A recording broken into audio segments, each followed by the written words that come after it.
here, 4 years on since that very eventful meeting organised by David Allen Green here and Chris French 4 years ago.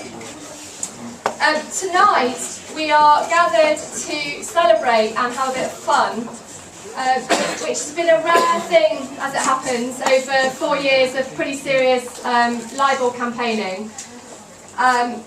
And before we do, I would therefore just like to remind you of something, because we've all been in a fairly celebratory mood since the Defamation Bill became the Defamation Act 2 years ago, which is that is not yet law.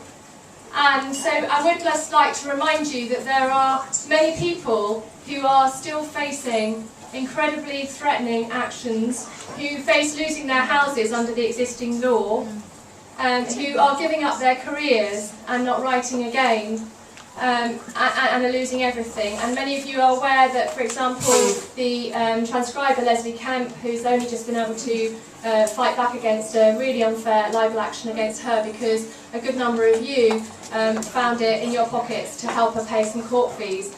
So I just would like to just remind ourselves that there are people who are still facing actions like that.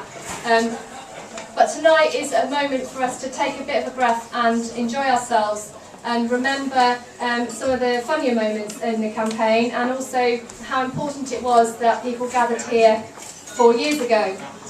I'm going to introduce a few people to say a few words, not least Simon Singh. Simon has asked me to very quickly pull together a history of his case and its influence on the campaign. And I have to say, I've been really busy.